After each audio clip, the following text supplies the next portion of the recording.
Good morning, fam. This is your main man, KC for L, King Cell for Life. Here to give you my recap on what I thought about AEW Dynamite last night. I say this. I'm just being 100% genuine with you. It was a tad bit, just a tad bit better than last week. I still need Tony Khan to really dig in on story building. Now, he's trying. Like I said, he's trying to revamp the tag team division because it was tag team like crazy on the show. I know people's complaining about what's going on with the girls and everything, but they're building towards Deanna versus Tony.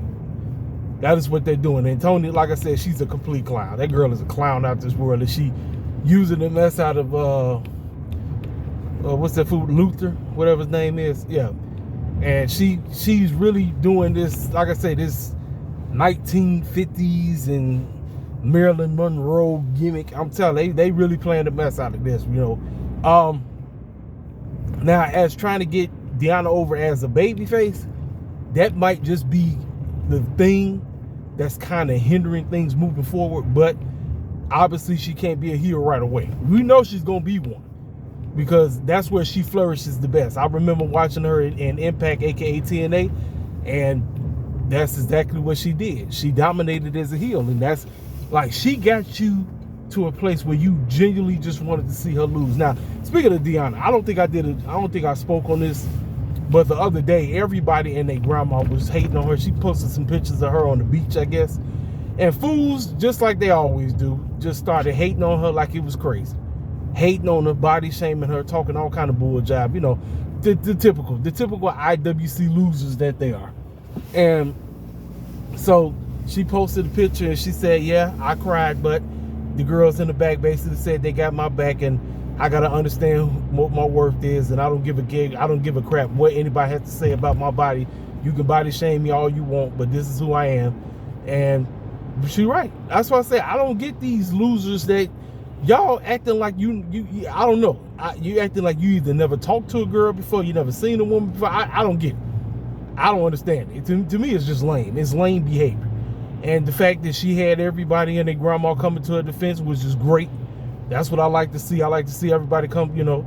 Like I said, we don't need no foolishness like that. We genuinely don't. But like I said, this the type of bull jive that gives the IWC a bad name, ladies and gentlemen. It genuinely gives the IWC a bad name. Real talk.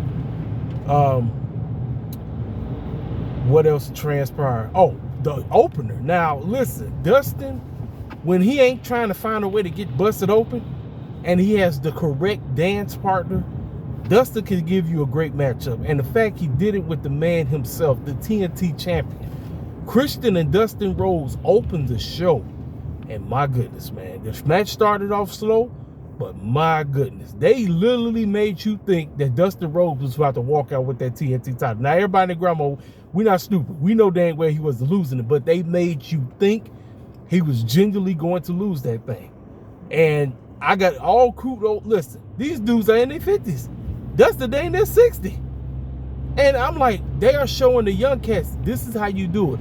You ain't got to do 15 million flips and dives like you think. That ain't the name of the game. Spot monkey here, spot monkey there. It ain't about all that.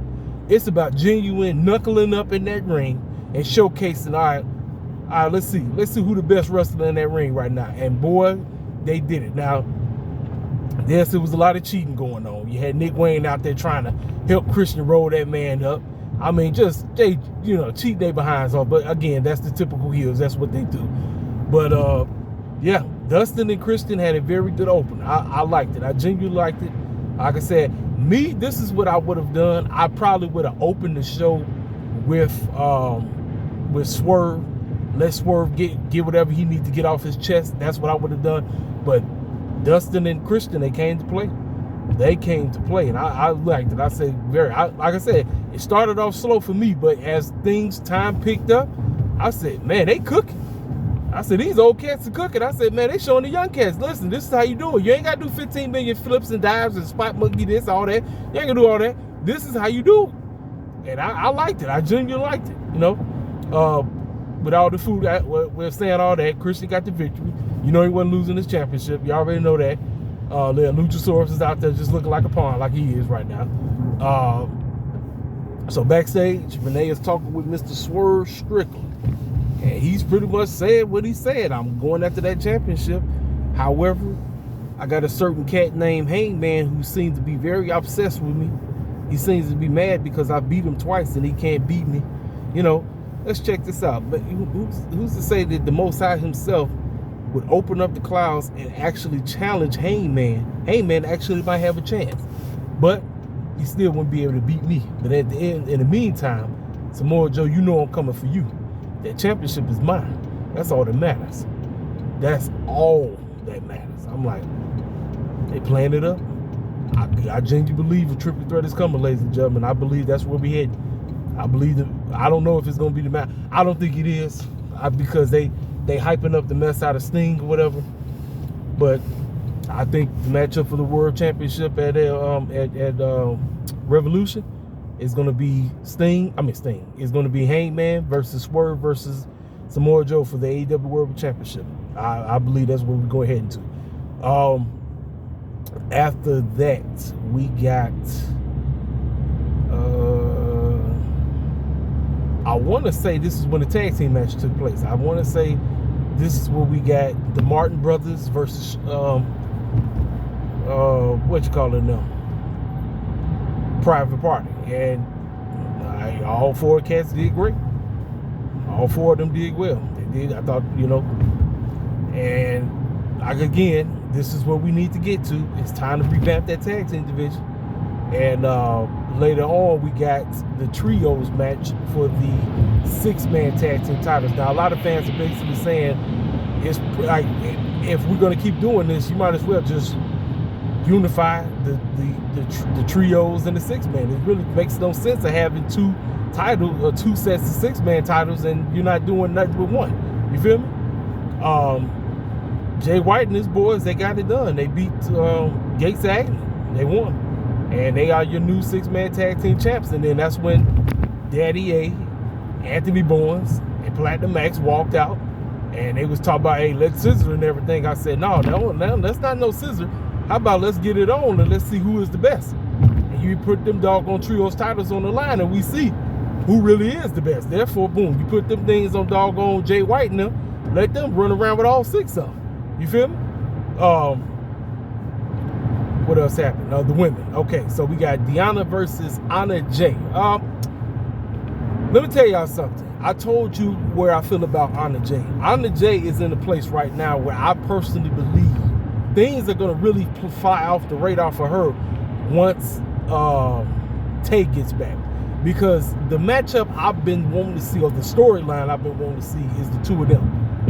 Because I personally think that injuries that messed up everything with them. It was a whole lot that I personally believe it was supposed to go down with them, but I think Anna Jay and Tay are going to mess around and get it on one of these days. But Deonna Purrazzo, this is when Tony was out there on commentary with Luther and Mariah was watching, and she just sitting up saying all kind of stuff, talking about tits out and hag and all this crazy crap. Deonna Purrazzo basically manhandled her. Anna Jay got a couple of licks in, but she manhandled her. Then, like I said, this is when the two of them got in there. They started talking smack to one another, talking about Tony Storm and Deonna Purrazzo.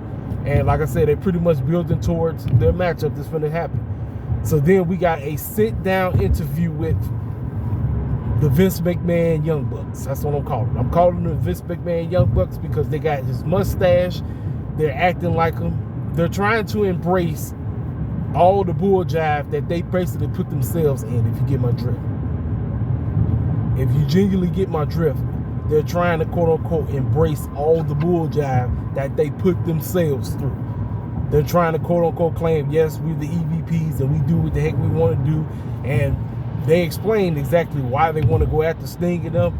And I'm being 1,000% with y'all. I'm really not on board right now. I don't know. Maybe I get on board. Maybe if they win the tag team titles or something. I don't know. But as of right now, I'm genuinely not. They got a lot of work to do with me. But they're trying to get it off. They're trying to get this heel persona off. That they're the cocky, jacked up young bucks and nobody can shine their shoes and all this bull jive or whatever you want to call it. But They said what they had to say. You know, I'm like, hey, if you love it, if you like it, cool. If you don't, I generally won't get upset with you, because like I said, is right now when it comes to me and the Young Bucks, I'm really like on a, you know, like y'all really got work to do if you really want me to get behind what y'all doing. But like I said, they said what they said. They're going at the Sting and Darby, and more than likely the matchup is taking place at Revolution. So we got 2 months, basically 2.5 months build, 2.5 months build up, if I'm not mistaken. We'll see how things work. Like I said, Tony Khan, the ball is in your court, sir. The ball is in your freaking court. Then we got another backstage segment. Hangman Page is talking with Renee. He said, I don't know why Swerve is living rent. I guess I'm living rent free in his head.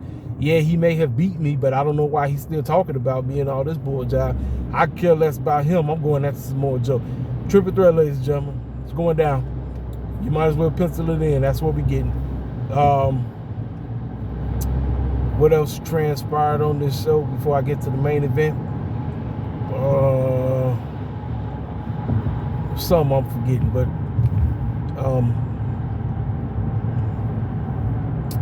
yeah, let's talk about it. Hook and Samoa Joe. Great matchup. Samoa Joe made Hook look like a monster. He genuinely made that boy look like a monster. And basically the man was out here no selling. I mean, no sold the muscle buster. Got thrown through that announce table where his back hit it. Oh, that's what I forgot. Before I finish talking about this matchup, Mark Briscoe came out there to talk about, because it's the 1-year anniversary of the passing of Jay Briscoe, and he talked about how he kind of broke down, you know, because that was his main band, greatest tag team of all time according to them boys. And the doctor said that my niece and them weren't gonna be able to walk. Man, when they walked out, I genuinely stood up and clapped my hands. Listen, for me, that might have been the best part of Dynamite. I don't know about y'all, but the one thing I can give Tony Khan, when it comes to giving tributes to people and allowing people to say what they have to say, listen, man, TK is the man. TK is the man when it's concerned in that, and that segment was a genuinely beautiful segment. The fact the girls walked out there, because the doctor said, quote unquote, the doctor said that they wasn't going to be able to walk ever again, his nieces, and yet they all walked out there. But listen, man, I said God is good. Listen, what the devil meant for evil, God will turn around for the glory. I'm telling you right now. That was a beautiful segment. I loved it. I said, man, this is great. That was a great, wholesome segment. That was fantastic. I said, man, let's get this after that. Let's get Mark Briscoe, shoot that boy to the moon. As a matter of fact, I'm calling it right now. Mark Briscoe, if Adam Copeland can't get the job done, Mark Briscoe is your next TNT champion. I'm telling you right now. Let's get behind Mark Briscoe right now. Tony Khan, if you ever watched this video, let's get behind him. That was a beautiful segment. Beautiful. So return to the main event. Samoa Joe, dog walking this dude. Hook. I ain't, you know, flicking him off every chance he get. Try to put him in this, try to do this. Hook ain't going. You got Taz over there sitting there worried like, man, my boy get jumped. But he hanging in there. Yeah, he hung in there. He hung in there for a very long time until Samoa Joe put his behind out. And I said, look, I know there's a lot of people that was kind of upset with the no selling and all of this. I'm telling you this. If you really want to get behind Hook as a genuinely young up-and-coming talent, I think it's time for him to get away from you know who. Oh, that's right. I forgot to talk about it. Your boy OC and them had a tag team match. And it is what it is. You know, I like I said, I'm just ready for him to lose that thing. Roderick Strong and them came out, got in that man's face. That's the matchup. You ain't doing that match nowhere else but at Revolution. Let OC do what the clown he got to do. But at the end of the day, I can't wait to see that man lose that thing because he ain't done nothing. His first run was decent. His second run, I'm ready for him to lose that thing. So yeah, after that, ladies and gentlemen, I believe I went over everything concerning AEW Dynamite. Tad bit better than last week. I still need Tony Khan to focus more on the story building. Get us to a place where we understand exactly what we're looking at. I don't want to sit up here and try to put things together 1 and 2 and things are just not adding up. You get my drift? Like I said, it was just a tad bit better than last week. Still a whole lot of improvements that must be done concerning this company. I can guarantee you this, Tony Khan, stay your tail off social media. I don't ever want to hear you talk about anything concerning WWE. You focus on getting your product better. That's all I give a crap about. Ladies and gentlemen, I ain't got nothing else to say. I said what I had to say. Like I said, I thought the show was somewhat decent. It was definitely better than last week. But it's still a lot of things that need to be improved. A whole lot. This your main man, Casey Phil, King Self for Life Wrestling Takes. Hit that comment section up. If you're new to the channel, feel free to subscribe. Don't forget to hit that like button. And I'm out.